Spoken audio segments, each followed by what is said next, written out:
Bonjour, découvrons ensemble le psaume 65, dans le verset 5 plus précisément. Il est heureux celui que tu choisis, il peut habiter chez toi. Les richesses de ta maison, les choses saintes de ton temple feront notre bonheur. En 2006 est sorti un film basé sur une histoire vraie et dont le titre est À la recherche du bonheur.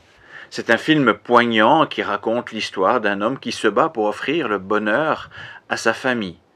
À force de ténacité exceptionnelle, ce petit représentant commercial aux revenus précaires, en passant même par la case SDF, il finit par devenir un riche courtier à l'abri du besoin.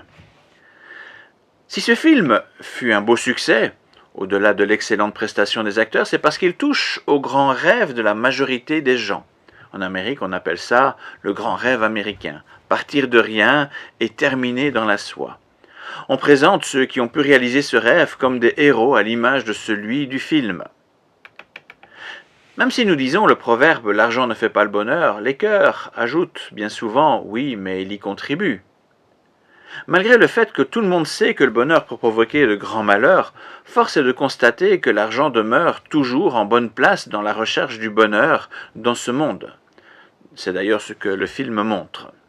À cela, on y ajoute aussi la santé, l'harmonie familiale, les bonnes relations, une bonne situation avec un job pour lequel on trouve du plaisir, un environnement agréable, du temps libre de qualité, etc.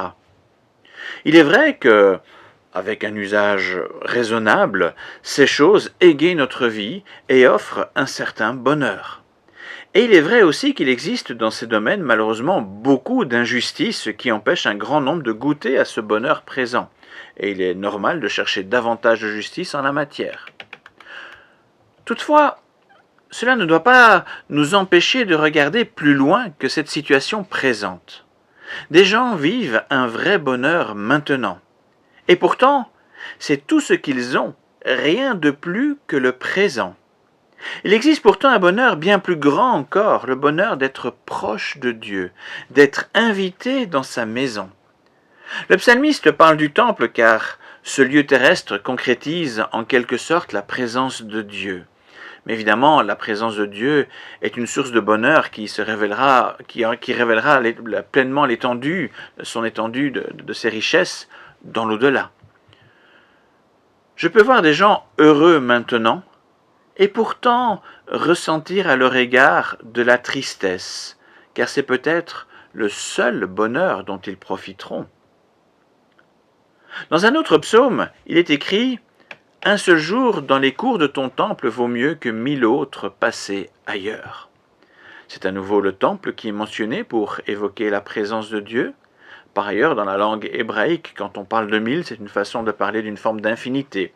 On peut comprendre ce verset de la façon suivante. « Un jour près de toi vaut infiniment plus que n'importe quelle autre situation, aussi bonne soit-elle. » Cette présence se vivra très intensément dans la vie éternelle. Cependant, elle peut aussi se vivre dès à présent et offrir un véritable bonheur qui dépasse largement les bonheurs dont j'ai parlé en commençant.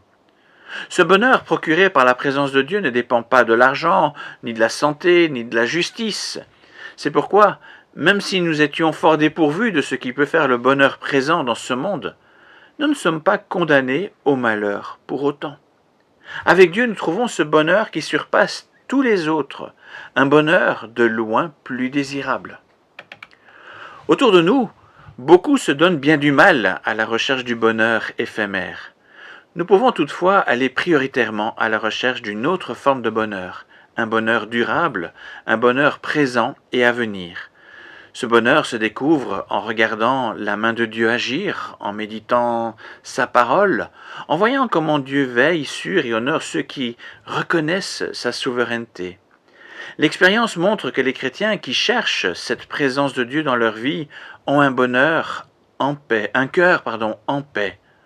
Même quand d'autres éléments qui contribuent au bonheur présent font défaut.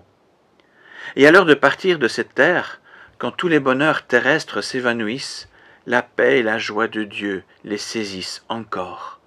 Cela provient du fait qu'il n'y a pas de commune mesure entre ce que procure la joie d'être près de Dieu et les joies de ce monde.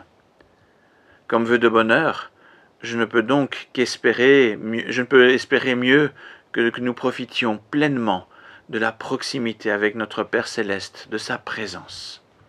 Merci pour votre écoute et à bientôt!